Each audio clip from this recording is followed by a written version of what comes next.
Hola, buenas tardes, ¿cómo están? Bueno, muchísimas gracias por ser invitada a esta diplomatura integral de cuidados feministas desde la Universidad de Barrios de Pie, que bueno, por un lado lo celebro, felicitaciones y bueno, y tan necesarios en estos momentos, ¿no?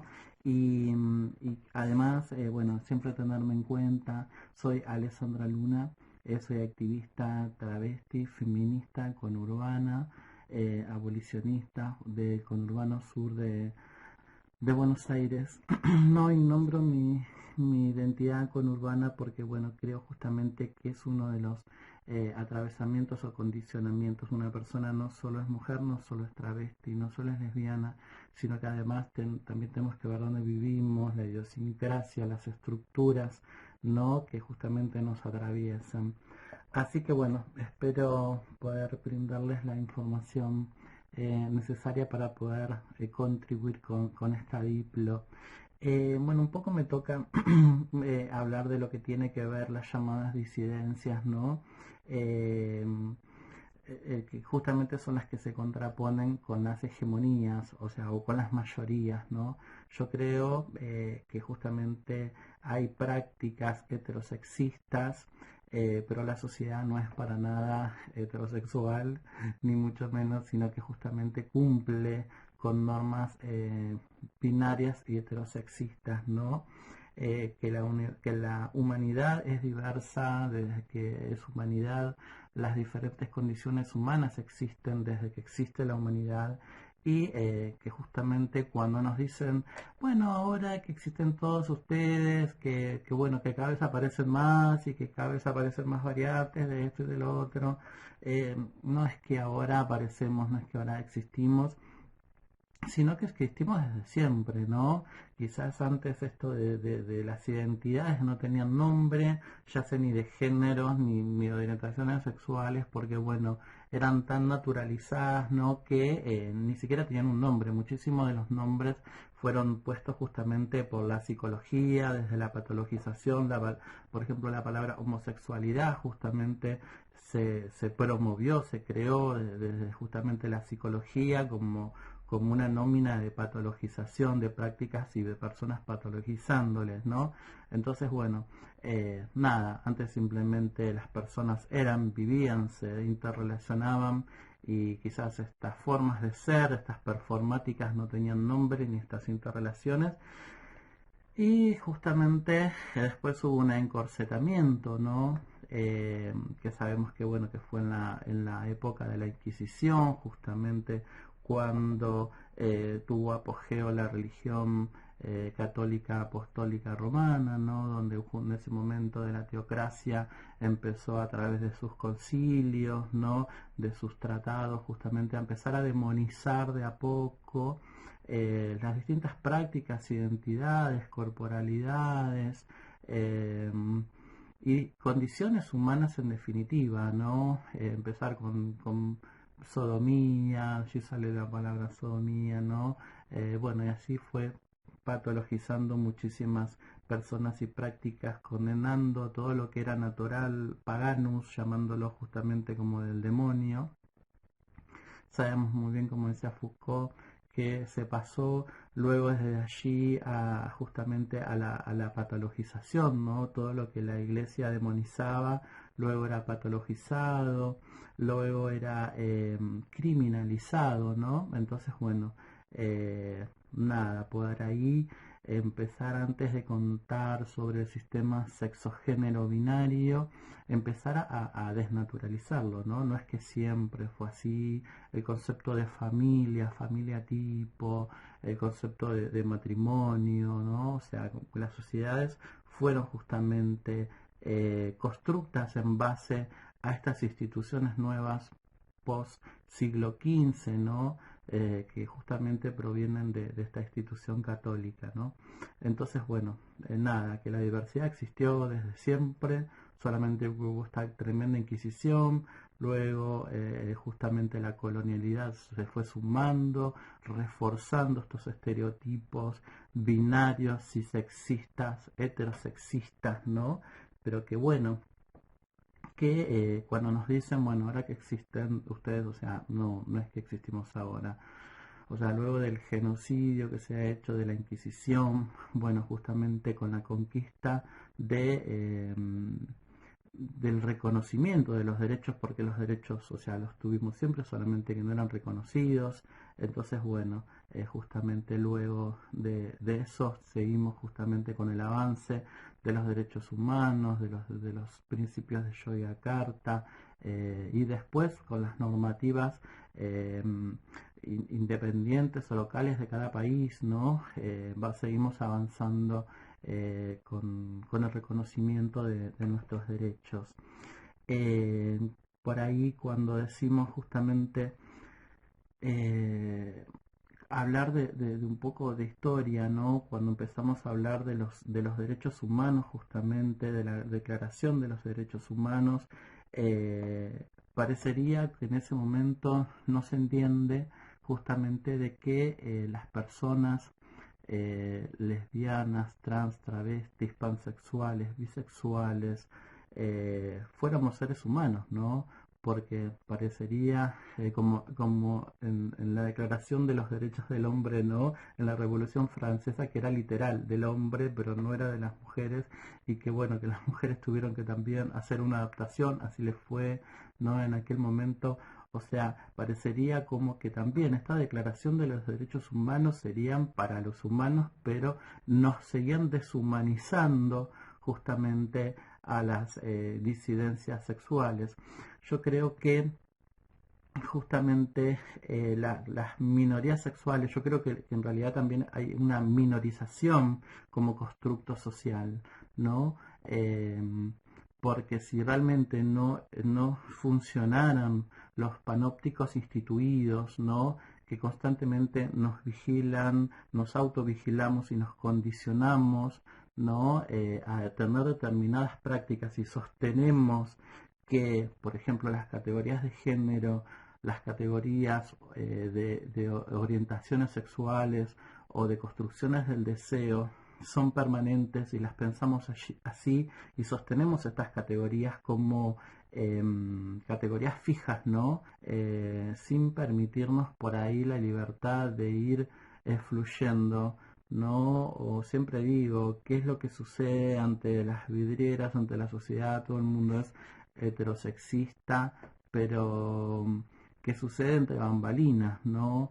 Cuando justamente las llamadas disidencias visibles irrumpimos justamente en las interrelaciones que vamos teniendo con las personas heterosexuales, por ejemplo, ¿no? Y empezamos entonces a hablar que del otro lado hay una heteroflexibilidad, ¿no? Y bueno, ¿y qué es eso de la heteroflexibilidad? Sino la parte del arco que faltaba, ¿no? Para terminar de cerrar este círculo. Justamente si en los pueblos originarios, en las sociedades y civilizaciones antiguas, las interrelaciones eran múltiples, ¿no? Y después justamente este encorsetamiento, sopera de muerte, inquisición y todo, o sea, fue obligando a las personas a, a, a ajustarse, mejor dicho, a un binarismo de género y de prácticas heterocisexistas. Entonces yo creo que en realidad no somos minorías, sino que somos minorizadas, fuimos minorizadas a la fuerza, porque si estas instituciones criminalizadoras, genocidas, no estarían activas, o sea, obviamente que la misma humanidad llevaría a las sociedades a tener sus prácticas totalmente libres, ¿no? Y veríamos realmente quién queda como mayoría y como minoría. Yo creo que, bueno, que ahí pasaría a ser la heterosis, el heterocisexismo, yo creo que pasaría a ser una categoría más y no ser la más numerosa, ¿no? Y eso no tiene nada que ver con lo reproductivo, porque, o sea, mientras que dos cuerpos que tengan capacidad de reproducir puedan llevar adelante este proceso, o sea, se va a seguir dando como se fue dando siempre en la humanidad, porque jamás se terminó en la humanidad la reproducción, más allá de las orientaciones sexuales y las expresiones de género performáticas, ¿no? Porque como sociedad no tenemos solamente un costado o un aspecto reproductivo, sino como sociedad también tenemos un montón de otros aspectos sociales, ¿no? Así que creo que en realidad no somos minorías, sino que somos minorizadas, y que justamente como esta minoría es un constructo social con distintos dispositivos disciplinatorios que nos viven conteniendo y forzando, ¿no? Pero que habría que ver cuando todo eso se deconstruya, cuando todo eso se desarme, cómo queda, quiénes serían las minorías y quiénes serían las mayorías, o quizás a nivel no solo cualitativos sino cuantitativos también fueran por igual los existenciarios de todas estas categorías de géneros e identidades. Cuando hablamos de la Declaración de los Derechos Humanos, bueno, justamente se entiende por ser humano todos menos nosotros, ¿no? Porque justamente fuimos deshumanizados. Entonces, obviamente que en muchísimos países y en las sociedades seguimos siendo em, patologizadas, criminalizadas, patologizadas, perdón, como es, y bueno, justamente no fue hasta 2006 que fueron celebrados los 29 principios de Yogyakarta, donde, bueno, hubo que resaltar, recalcar, ¿no? Que también las personas de la disidencia sexo-género también éramos seres humanos y que teníamos que acceder a los mismos derechos que las demás personas, ¿no? Entonces, bueno, si bien son principios, no tienen el estatus de tratados, pero bueno, la lucha sigue como para que puedan llegar a ser vinculantes. Luego, por ejemplo, acá en la Argentina tenemos la ley de identidad de género, que la ley de identidad de género es es una ley de vanguardia en el mundo, porque si bien existen otras leyes de identidad de género, pero son justamente patologizantes, judicializantes, y bueno, o sea, requieren de la aprobación de un factor externo justamente para reconocer la identidad de la persona, acceder al derecho, un derecho tan básico. Yo creo que la identidad es un derecho humano, y justamente las opiniones, las influencias en contra de los derechos humanos no son opiniones, sino que son o posiciones políticas, sino que son apología del crimen, ¿no? Y volviendo a nuestra identidad de género, justamente tiene ese principio, ¿no? Pivotea en el concepto del género como constructo social, y justamente la vivencia de la persona, eh, la voluntad de su expresión es suficiente como para poder acceder a este trámite, ¿no? De justamente del cambio de género, para poder vivir con el género percibido, autopercibido, eh, y sin necesitar ningún factor externo, ¿no? O sea, con solo ir a un registro civil y hacer el trámite. En un principio, no, porque bueno, nuestra ley de identidad de género, si bien habla del género como constructo social, después termina siendo una ley binaria, ¿no? Porque solamente habla de hombres trans, mujeres trans, travestis, pero entendiéndolas como mujeres, y después en el documento aparece mujer, ¿no? De una persona travesti. Entonces es como que bueno. Y ni hablar de las personas de géneros fluidos o géneros no binarios, ¿no? Que todavía están en esa lucha, ¿no? Para que digan, bueno, no soy mujer, no soy varón, no, porque tengo que colocarme en alguno de estos dos casilleros. Así que bueno, justamente tenemos esta ley de vanguardia en la Argentina, este concepto de género como vivencia que nos abre la puerta y desestabiliza toda la estantería, ¿no? De este sistema binario, del sistema sexogénero, que a saber, un sistema binario sexogénero como es el resultado de este encorsetamiento que abre en un principio, habla solamente de hombres y mujeres, no por un hecho biológico, por una cuestión biológica que tiene que ver nada más y nada menos que con su genitalidad. Luego empezamos a hablar de cromosomas, de gónadas, ¿no? Pero justamente de un hecho biológico que, bueno, que sería tan determinista como para decir, bueno, si una persona es varón o es mujer, ¿no? Y a su vez, justamente en este sistema binario que solamente habla de hombres y mujeres, reconoce a las personas heterosexuales, personas homosexuales, personas bisexuales, ¿no? Pero bueno, sabemos que en realidad no es así, sabemos que en realidad el género es un constructo, por lo tanto, fuera de este sistema binario existe una multiplicidad de autopercepciones, de existencias, de vivires, ¿no? Que justamente abren este abanico. Por lo tanto, estamos hablando de un sistema múltiple, ¿no? Me toca también a mí reforzar un poco lo que tiene que ver con la identidad de género, ¿no?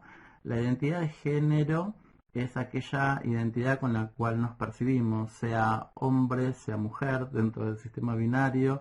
Por lo tanto, podemos hablar de personas cis y personas trans, ¿no? Las personas cisgénero son aquellas que se construyen en su género de la misma forma que fueron anotadas, ¿no? Reconocidas en el momento de su nacimiento según su genitalidad.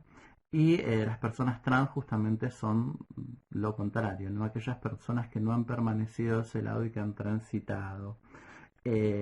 Bueno, ahí nos encontramos, para mí, en un tema cuando inclusive en los formularios dicen, ¿no? Género, y dice, bueno, mujer, mujer trans, varón, varón trans. Para mí lo trans no es un género, para mí lo trans es una condición, lo mismo que lo cis, o sea, lo cis no es un género, ni lo trans es un género, sino que tanto lo cis como lo trans es una condición frente al sistema sexogénero. Y bueno, como les decía, por lo tanto, fuera de este sistema binario también encontramos personas, por ejemplo, feminidades travestis, que somos aquellas personas que somos feminidades, pero no nos construimos dentro de lo que es la categoría mujer o mujeres, ¿no? Justamente el género es político, por eso es que en lo que tiene que ver con nuestros cuerpos, con nuestras corporalidades, cuerpos, experiencias corporales, o sea que también son políticas, o sea, no nos reconocemos, no vamos detrás de esa categoría o de ese arquetipo mujer, o en los roles sociales igual. También por supuesto que sí hay personas que en lo político no se reconocen como mujeres, no importa el cuerpo que tengamos, porque justamente el género es independiente a los signos biológicos, perdón, el cuerpo es independiente al género vivido. Por supuesto que también hay muchas que dijeron, bueno, por las mismas cuestiones que hay travestis que no son mujeres trans, hay también lesbianas que no son mujeres. Así como hay mujeres lesbianas, hay lesbianas que no son mujeres, ¿no? Porque, bueno, no se reconocen como mujeres en lo político. También hay a otras que dijeron, bueno, nosotras no somos no solo lesbianas, sino que también somos bisexuales, que no somos mujeres. Y otras dijeron, bueno, nosotras somos pansexuales, que no somos mujeres. Otras asexuales, que no somos mujeres, ¿no? Y bueno, también por los mismos motivos hay maricas que no se reconocen hombres, ¿no? Entonces, bueno, yo creo que esto de las categorías de géneros, bueno, estallan, ¿no? Con esto de reconocernos en que el género es un constructo social y no un hecho biológico, ¿no? Y ahora con esto de la autopercepción yo quiero hacer un asterisquito, porque parece ser en el discurso cotidiano, ¿no? De que las personas cisgénero son y las personas transgénero, las demás identidades, nos autopercibimos, ¿no? Es como que siempre el patriarcado, el discurso hegemónico heterocicentrista tiene sus trampillas, ¿no? Y nos pasa mucho en lo cotidiano cuando por ahí hay un interlocutor y dice, no sé, me presenta a mí por decir, ¿no? Y dice, bueno, hay una persona que se resiste justamente al reconocimiento de derechos de otras personas, existencias, entonces el interlocutor dice, bueno, te presento a Alessandra. Ella se autopercibe, yo me autopercibo, o soy travesti, me autopercibo travesti, pero vamos a suponer que me autopercibo mujer trans. Entonces el interlocutor diría, ella es Alessandra, se autopercibe mujer. Entonces es como que, ¿no? En ese se autopercibe, es como que está esta trampa como diciendo, bueno, yo no estoy diciendo que ella es mujer, yo estoy diciendo que ella se autopercibe mujer. No quedo bien con el interlocutor, que me ve como un tipo, queda bien conmigo porque yo escucho mujer y yo, ay, dijo mujer. Entonces, bueno, es como que justamente eso, ¿no? O sea, ¿cómo es esto? Y si se referiría a una mujer cis, diría, bueno, ella es una mujer. ¿no? Ese es el punto a lo que yo quería llegar, a esa diferencia. Entonces, bueno, eh, el género es un constructo, o sea, todas, hasta las mujeres de condición cis, de condición trans, o sea, todas las personas es justamente, si el género es un constructo social, por lo tanto nos autopercibimos, porque yo digo, bueno, o todos somos o todos nos autopercibimos, ¿no? Entonces, bueno, es una de las cositas que yo digo, esto de la autopercepción, hay personas que son y personas que se autoperciben, ¿no? Siempre he puesto un chiste, voy a contar un chiste rapidito que siempre digo lo mismo. En África, luego del apartheid, resulta que en un colectivo, bueno, como que se querían subir o subieron personas negras, personas blancas y se peleaban quién estaba al lado de quién. Sube un cura, ¿no? Y dice, bueno, ¿qué pasa acá? ¿Qué es este lío? No, porque las personas negras se quieren sentar al lado nuestro. Bueno, vamos a hacer una cosa. A partir de ahora no hay más personas negras y personas blancas. A partir de ahora somos todos verdes. ¡Wow! Genial, qué maravilloso. Bueno, ¿y cómo hacemos? Bueno, los verdes claros de este lado y los verdes oscuros de este lado.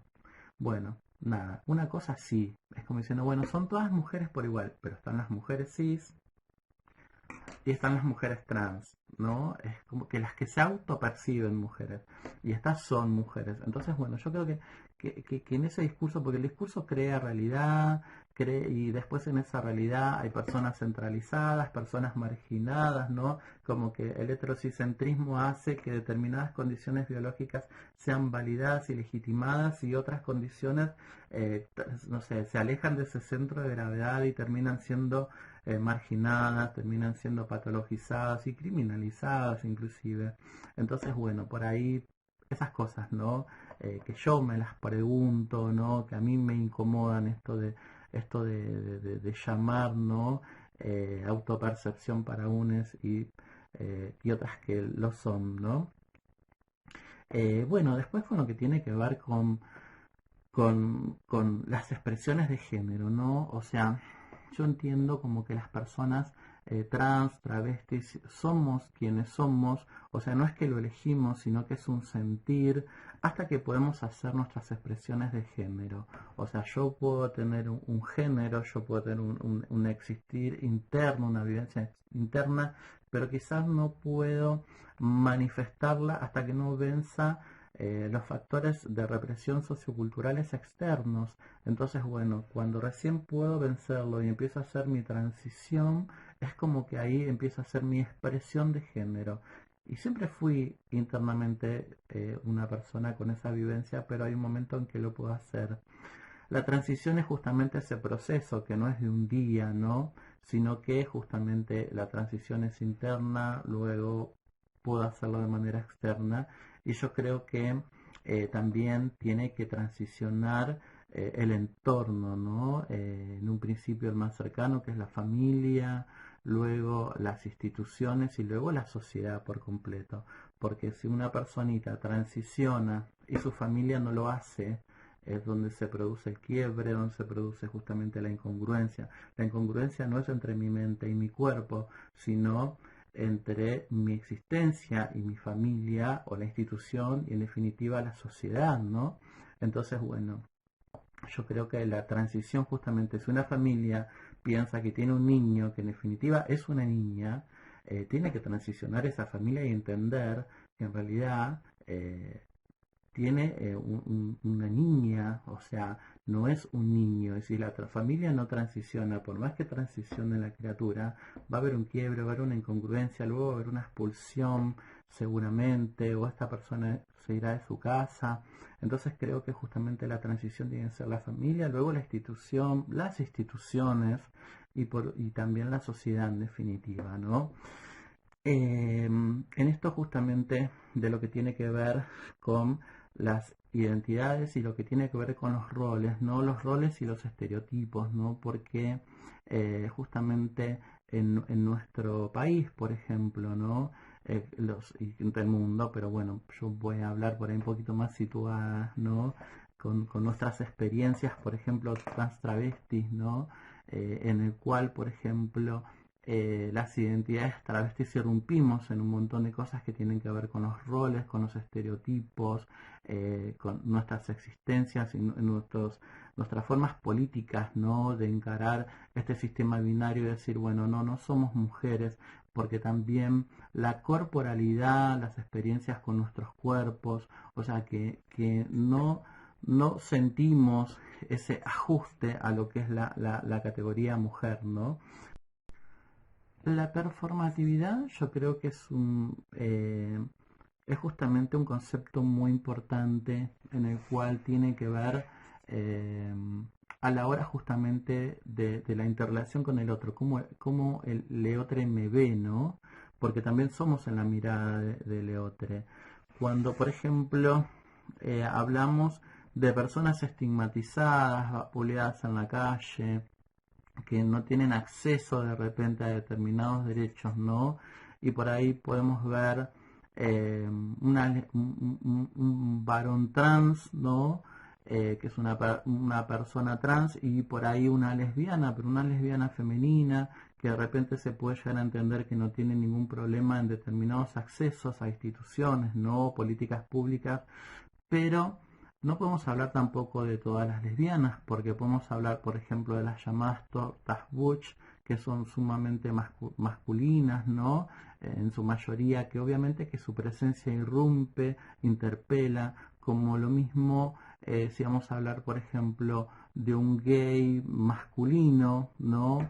Que puede justamente transitar por las distintas instituciones o sociedad o la esquina, la calle, donde fuese, ¿no?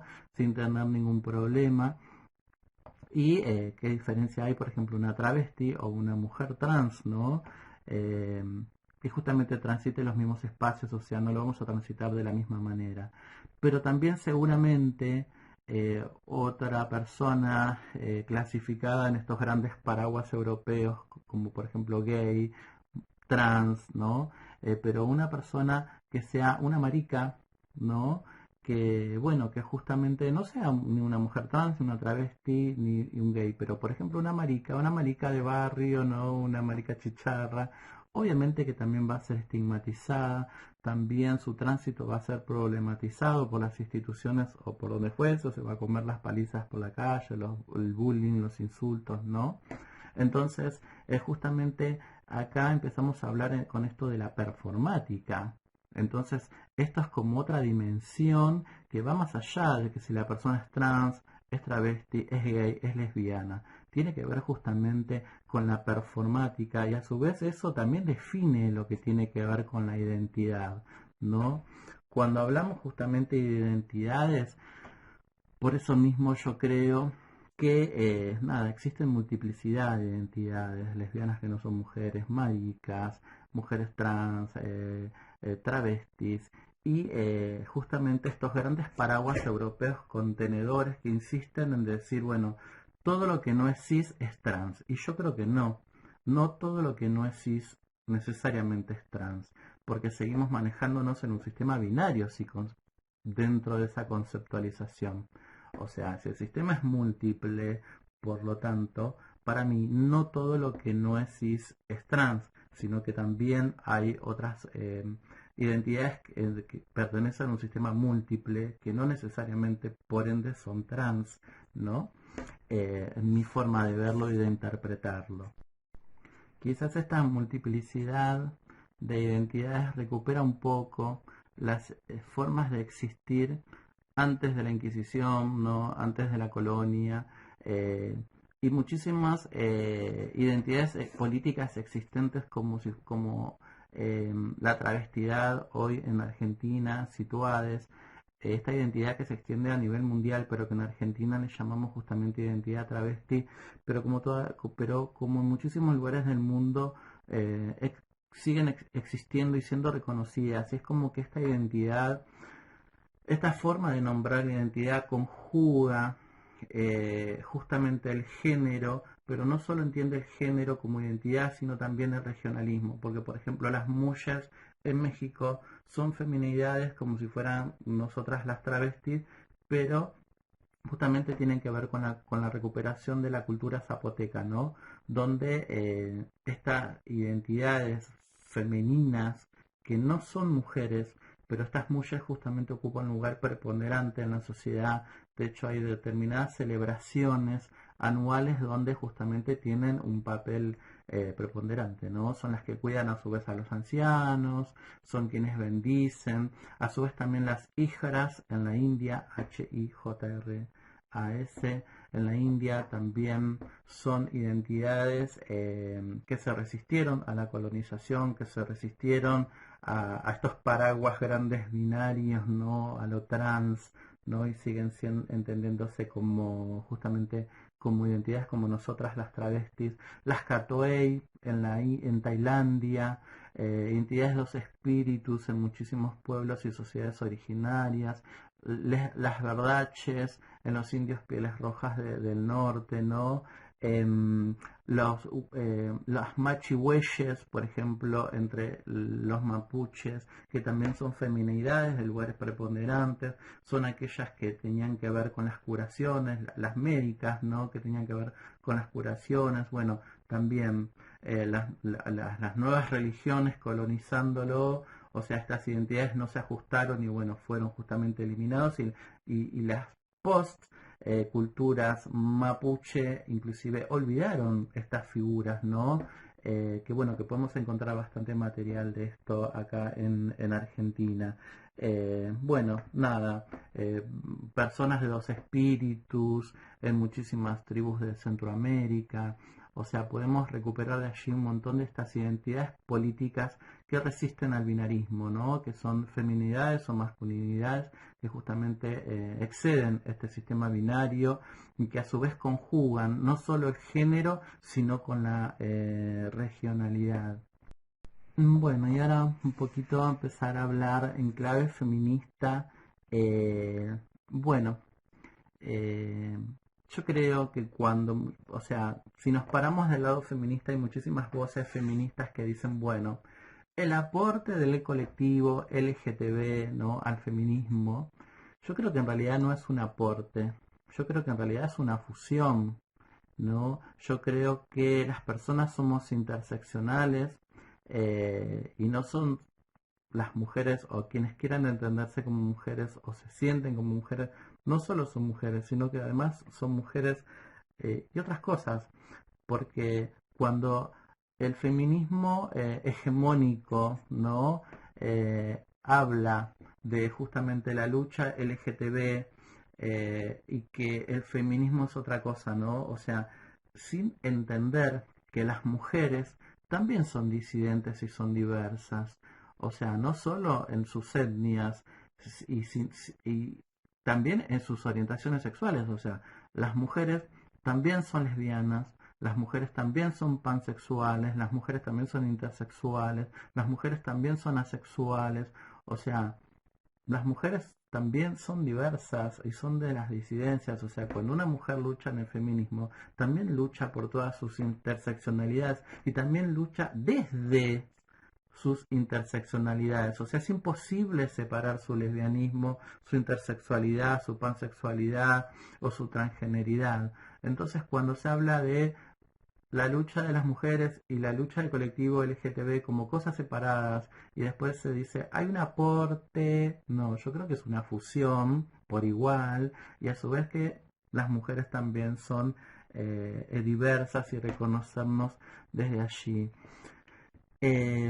Sabemos muy bien que también este es un discurso desde una avanzada, ¿no? Por otro lado, que no tiene que ver con esto, pero a su vez sí, y tiene que ver justamente con el discurso trans excluyente, ¿no? Donde de vuelta se refuerza y pivotea el género como si fuera un hecho biológico donde justamente empiezan a sacar el victimizómetro, ¿no? Donde decir, bueno, sí, pero el feminismo es para nosotras porque nosotras somos las más sufridas, porque Yo creo que acá, o sea, no se trata justamente de sacar el victimizómetro a ver quién es más víctima que quién, sino yo creo que el tema es poder sumar justamente en esta lucha y poder reconocer quién está enfrente, que es el machismo y el patriarcado, que a su vez como es multidimensional, por eso el feminismo tiene que ser interseccional, ¿no? Y bueno, justamente cuando nos dicen sí, porque las mujeres trans o las trans, para no llamar mujer, fueron socializadas como varones, o sea, ¿en qué momento una travesti, una trans, yo me pregunto, fue socializada como varón? O sea, justamente yo creo que es una opresión también muy grande esto de tener un género interior que justamente la sociedad, el machismo, el patriarcado, la familia no te lo deja expresar. O sea, nosotras tenemos recuerdos desde los 4 años, porque a los 4 años cuando queremos justamente empezar a expresar nuestro género es donde empezamos a recibir golpes, discriminaciones, shocks, ¿no? Porque justamente cosas traumatizantes, porque desde la vestimenta, la conducta, con quién nos tenemos que juntar, cómo nos dicen que tenemos que comportarnos, ¿no? Y cuando queremos empezar a hacer nuestra expresión de género, justamente los golpes, la discriminación, la exclusión, la marginalidad, la exclusión de todos los sistemas que justamente nos da un promedio de vida aún de 35 años, ¿no? La condena a la situación de prostitución, cuando hablan justamente de decir, bueno, fueron socializadas como varones con privilegios, la verdad contarles primero que están impostando nuestra voz, hablando por nosotras, y segundo que no es así, porque jamás fuimos socializadas con privilegios, sino que también fuimos muy oprimidas. Y a su vez también estudios que hemos realizado también desde las disidencias tienen que ver justamente con los abusos sexuales, ¿no? La mayoría, porque es otro de los puntos, bueno, las mujeres y géneros son abusadas desde chicas, y contarles que las disidencias sexuales también, porque este poder de policía sexual que tiene el machismo y el patriarcado, justamente nosotras también somos blancos fáciles, porque justamente esta forma de disciplinarnos, ¿no? Cuando ven que nuestra performática se sale de lo esperado, ya sea una chica trans o una lesbiana muy masculina o un varón trans, ¿no? Siempre hay un disciplinamiento, un 80% de las infancias disidentes son abusadas sexualmente y múltiples veces inclusive, y tiene que ver directamente con la magnitud de la expresión, ya sea de su performática, saliéndose de esta regla esperada, ¿no? De lo masculino y lo femenino. Entonces, justamente, cuando se habla de nosotres, ¿no? Que dicen, no, pero fueron socializados, tuvieron privilegios, y se habla desde el desconocimiento total. O sea, yo jamás me animaría a hablar de las experiencias y abusos sexuales, no sé, de las mujeres de no sé dónde, porque la verdad que no lo viví. O sea, la verdad que tengo muchísima predisposición y empatía como para escucharlas y sumarlas, o sea, no para decir, bueno, como yo no conozco sus padecimientos o lo que atravesaron sistémicamente, o sea, las excluyo y yo soy más víctima, por lo tanto yo soy la legítima en el feminismo. Por suerte el feminismo es en el feminismo no hay dueñas, ¿no? Que abren la puerta y permiten que otras entren, ni siquiera enunciarse como feminista, sino que el ser feminista tiene que conllevarse con nuestras prácticas y formas de vivir, aunque nada, incurramos muchísimas veces en errores, porque no existe la feminista perfecta tampoco, por supuesto, ¿no? Pero bueno, tiene que ver con esto un poco, de decir, bueno, no hablemos por otras personas, no hablemos por otros colectivos. Como colectivo, el colectivo trans travesti tiene un promedio de vida aún mundialmente de 35 años. Entonces, ¿qué tendríamos que decir si fuera por victimizómetro? ¿Que somos las legítimas del feminismo? No, o sea, creo que justamente está mal medido por allí, y justamente estas corrientes biologicistas, ¿no? Que quieren deslegitimar la permanencia de las mujeres trans y travestis, invisibilizar nuestras luchas y justamente nuestras construcciones dentro del feminismo, nada, se basan en hechos biológicos y a su vez cuando hablan de la biología también hablan de desconocimiento, porque hablan justamente de un hecho biológico binario, cuando la biología no habla de justamente de una dicotomía, sino que la biología justamente habla de rangos. La intersexualidad, por ejemplo, humana, es muy amplia y tiene muchísimos rangos. Por lo tanto, cuando hablamos del sexo biológico, o sea, todos los sexos son biológicos, porque no hay sexos robóticos, ¿no? El género biológico, cuando dicen el género biológico, yo imagino, ¿habrá un género robótico?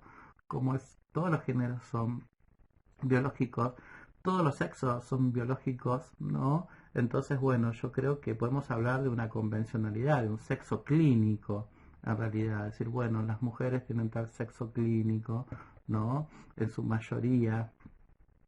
Pero bueno, yo creo que los genitales son de quienes los portan. Esto de genitales masculinos y femeninos, por ejemplo, mi pene es femenino porque yo soy una feminidad, por lo tanto es un órgano femenino, así como eh, una, una vulva pues, es un órgano masculino si lo porta una masculinidad, así como una intersexualidad, será femenina o masculina, depende de quién lo porte, o no binarie, o sea, tenemos que empezar a deconstruir también las conceptualizaciones binarias, porque esto del género como un constructo social desestabiliza todo, desestabiliza el discurso inclusive, y faltan un montón de denominaciones, faltan de construir un montón de conceptualizaciones que siguen siendo binarias. Bueno, espero que les haya servido mis aportes y bueno, nada, les vuelvo a agradecer por este espacio y bueno, nada, dejo, no sé, en algún lado, les voy a decir a Juli, al equipo o bueno, más abajo les dejo links también de la bibliografía, de unas bibliografías que están muy copadas como para que recorren más o menos todo esto que yo les conté para que les va a resultar, me imagino, y espero muy interesante para que bueno puedan llegar a traer más construcción a esta diplo. Así que bueno, les mando un beso grande a todos y gracias por escucharme.